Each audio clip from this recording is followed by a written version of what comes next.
Of course, we're now looking at the joint assessment of the institutional effectiveness of UNDP and management response, where Mr. Neider will be joined by Mr. Helge Østweiden, Director, UNDP Office of Audit and Investigation, to introduce the assessment. And after that introduction, Mr. Martinez Soliman will present the management response. So, as soon as you're ready, gentlemen, we can lead off. You have the floor.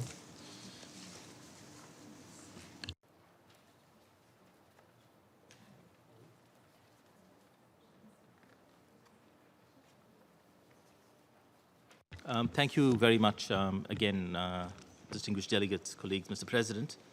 I am pleased to introduce the assessment of the institutional effectiveness of UNDP conducted jointly by the Independent Evaluation Office and the Office of Audit and Investigation of UNDP.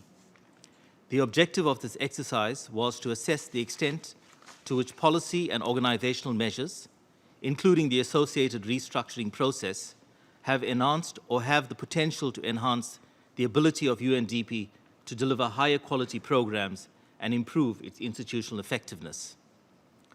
The scope of the assessment included relevant activities undertaken during the period 2010 to 2015, involving the 2008 to 2013 and 2014 to 2017 strategic plan periods, with particular emphasis on the initiatives undertaken in support of the latter, including the associated restructuring processes and measures, with the aim of supporting country officers in delivering higher quality programs.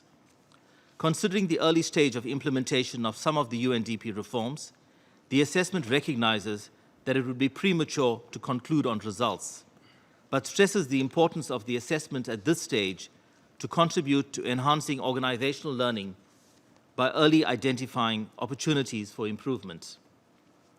As with all change management initiatives, timely feedback on progress and challenges is needed to inform the process, so that course correction can be done. One would expect the organization to be receptive to such feedback. It is a concern that the assessment did not enjoy optimal support at various stages of the work. As documented in our full report, that at the time of going to print, the management response had not been shared with IEO and OAI. You will recall that management declined the opportunity to discuss the report during the informal session of Executive Board in January 2017. The management response has now belatedly come to our attention as shared with the board, but IEO and OAI would like to flag our objection to the procedure followed. Moreover, I would like to draw the attention of the board to management's aspersion on the credibility of the officers, wherein they request the board to exercise caution in dealing with the assessment, making broad generalizations not substantiated by evidence regarding the validity of methods used by the auditors and evaluators. The assessment we conducted is evidence-rich and includes interview with UNDP senior management at all levels except the administrator. This disregard of the professionalism accorded to the oversight officers is a serious concern to us, presumably the board as well. Such a message from leadership of the organization creates an uncertainty to which extent UNDP will use the findings for improvement.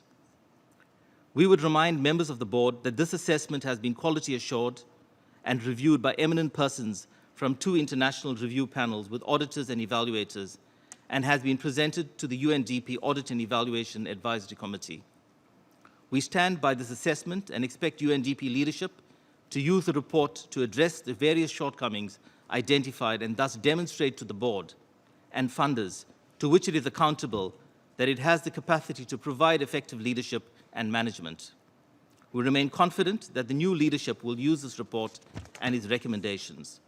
I now invite my counterpart to present the conclusions and recommendations of the assessment. Mr. Haig. Thank you. Thank you, Indran. Distinguished members, board members, and colleagues, it is my pleasure to present to you the key conclusions and recommendations of the joint assessment. First, the overall conclusions. There are signs of improvements in the quality of programs in UNDP.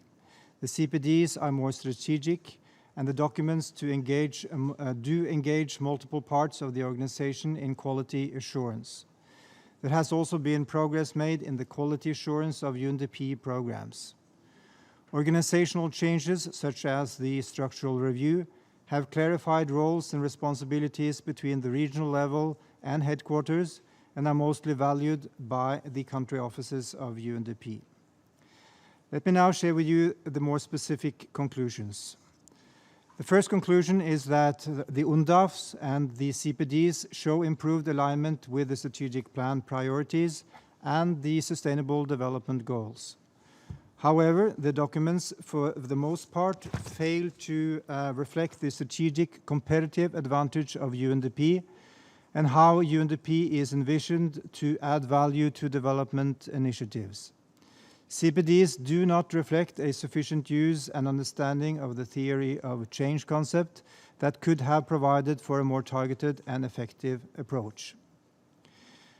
The second conclusion is that organizational changes contributed to a clearer division of roles, responsibilities, and accountabilities, but to varying degrees across the different regions of UNDP. The sustainability of these changes is uncertain, given the lack of resources for staffing regional hubs and for country offices to pay for policy services. Given the interdependence of financial and human resources, budgetary constraints have caused shortage of staff and time constraints. Conclusion number 3. Efforts to achieve high quality in programs and result-based management more in general continues in UNDP to be associated with compliance-driven practices, with a limited focus on learning from evidence. In order to effectively institutionalize results-based management, UNDP has yet to find the balance between compliance for reporting and learning for improved results and institutional effectiveness. A greater understanding of what result-based management can deliver is necessary to fully meet the pledge that UNDP will be result-driven and knowledge-based in the future. Conclusion 4. There may be insufficient human and financial resources locally and regionally to fully benefit from the programming and structural reforms. As an example, at the time of the assessment, 1/4 of staff at the Bureau of Policy and Program Support, BPPS, was vacant. The assessment raised 6 recommendations, and I'll share all of them with you. Recommendation number 1, based on the content of the UNDAF and the guidance provided in the UNDP quality standards, country offices should ensure that UNDP comparative advantage and value added are identified in the UNDAFs and in the CPDs. This could be done by providing evidence as to why UNDP is better positioned than other institutions to implement a specific program. The second recommendation is that UNDP should ensure that all country offices fully understand and practice the concept of theory of change during the programming process prior to submitting the CPDs to the Executive Board. This will help UNDP to develop more targeted programmatic interventions and more successful outcomes. Recommendation number 3, UNDP should assess the costs of implementing the new program and project quality assurance system regionally and locally to determine how the resource requirements of the reform system can be sustainably met. Based on the budget available, UNDP should prioritize the quality elements to which country offices have to adhere fully. Recommendation 4 is that UNDP should also reassess the financial sustainability of the regional services provided to the country offices with a view to create funding models that are affordable for the country offices.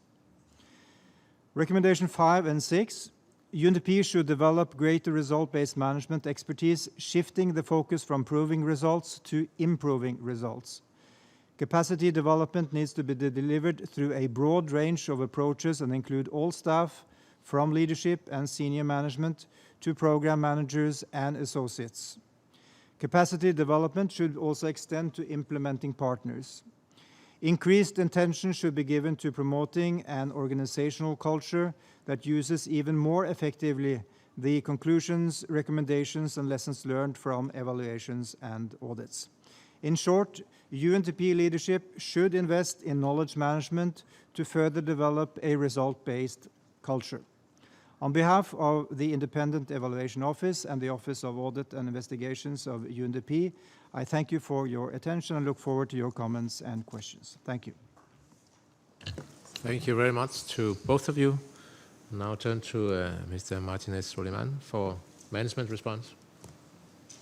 Thank you very much, Mr. President. I'm pleased to present the management response to the joint assessment of UNDP's institutional effectiveness. I would like to thank the two directors of IAO and the Office of Audit and Investigation for co-leading this review. The assessment asked the fundamental question whether reforms are likely to make the organization more effective and thus deliver higher quality programs. As you're all aware, UNDP undertook considerable policy and organizational measures during the period ranging from 2010 to 2015. Necessary and profound changes are always uncomfortable, and it is always tempting to postpone them for a better time. We didn't. We trimmed headquarters, we front-loaded regional presence, we decentralized the policy and advisory structure, we consolidated policy functions, we eliminated duplications and redundancies, units and bureaus doing the same thing in different places and even the same thing in the same place. And we saved money from reduced core budgets. Our program and project appraisal processes have further improved together with advanced monitoring and reporting practices. Our partnerships with the private sector, for instance, that counts over 200 corporations now are protected for them and for us with a thorough due diligence process that is state-of-the-art. We welcome that the assessment started with the OAI-led performance audit of UNDP's results-based management, which provided a timely review of the quality assurance system and the related policies and guidelines. The RBM audit rated our system satisfactory, encouraging us to continue the reforms while focusing on country-level capacities, accountabilities, and results. We therefore appreciate the overall conclusions of the assessment, that there are signs of improvement in the quality of UNDP programs, that CPDs are now more strategic and effectively engaging multiple parts of the organization in quality assurance, and that progress has been made in results-based programming and budgeting. That doesn't mean that the process is perfect, far from that. While we have more capacity in the regions, we also note that the CPD appraisal process still requires advisors to return the country-level drafts to the drawing board on way too many occasions.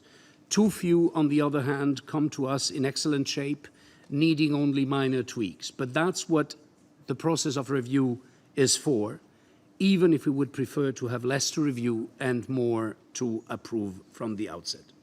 We also note with satisfaction the assessment's findings that the organizational measures, such as structural changes implemented in 2014, have clarified roles and responsibilities between the regional and headquarters levels, and that the policy services provided by the regional hubs are by and large valued by our country offices. Conclusion 1 states that the UNDAFs and CPDs often fail to reflect the strategic comparative advantage of UNDP, how UNDP is envisaged to add value to development initiatives, and that the CPDs do not reflect a sufficient use and understanding of the theory of change concept. Let me just pause here and clearly recognize that we need to do a better job. UNDP is part and parcel and fully supports the joint UNDAF formulation and implementation process. But UNDAFs are agreements, and sometimes these agreements are reached through compromises. The added value of individual agencies was introduced into the newest UNDAF guidance, as well as the concept of theory of change, which is is believed to enable closer linkage between the UNDP and the country programs of UN agencies. In short, UNDPs do define comparative advantages of UNDP and all others by virtue of division of labor, based on mandate, on track record, by consensus of all other agencies, and by program countries' governments' consent. We may need to explore other methodologies if the way in which we are defining comparative advantage is not arriving at results that you agree with. The finding that the conditions to meet the quality assurance standards are not present in all country offices, and that it is not likely that country office will fully adhere to the standards in the short term is correct, with the caveat that the entire quality assurance package was only adopted in March 2016. It is therefore, in our view, a matter of time until country offices fully absorb the changes that are needed into their work. Let me turn to conclusion number 3 that points at the fact that RBM continues to be associated more with compliance-driven practices to satisfy reporting requirements, with a limited focus on learning from evidence to enhance knowledge management for decision-making and improve performance. In terms of persuasion, in terms of conviction, we certainly believe that the quality assurance systems should be less about compliance and more about benchmarking performance, capturing good practices, and managing programmatic risks. So again, if they aren't, we need to change that. One thing is certain and runs across the whole assessment of institutional effectiveness. The reduction in core resources has had a negative effect on the ability to monitor results, on the ability to produce results. Resources and staffing, in particular for monitoring, must increasingly come from project budgets, which donors have varying willingness to pay for. In some cases, they're rule-barring such usage. The opposite case we were just discussing in the half session before with Ambassador Pedersen of the mandatory evaluations by some sources of funds. We are facing in those cases a difficult dilemma, as neither core nor program funds appear sufficient to support full monitoring. Again, agreeing with conclusion number 2, with budget cuts, one can not fill all vacancies, and some very tough calls need to be made. That being said, implementation of recommendations of the 2014 audit of monitoring practices has been completed. A new monitoring policy has been developed, COSI benchmarks are monitored and analyzed, and the ROR is streamlined to be lessons and knowledge-based. In conclusion, and all-encompassing, the assessment that we have before us is reasonably validating a path of organizational reforms that have allowed us to meet 3 objectives. 1, live within our financial means, adjusting expenditures to budget and sustaining priority investments in quality. 2, avoid duplication, overlaps, and structural waste at a time of hard fiscal austerity, obtaining best value for money. And 3, increase support where it is most needed, namely field results, through an ambitious decentralization effort without sacrificing local focus or global presence in the world's development debates. The central research question of the assessment was therefore, and with caution, answered positively in our view. Change management has moderately and gradually improved since 2010 the capacity of UNDP to deliver better quality programs. It is our submission that the institution is today more effective, more transparent, more sober, more collaborative, and more results-oriented than it was 8 years ago. Thank you for your attention. Thank you very much for those comments and responses.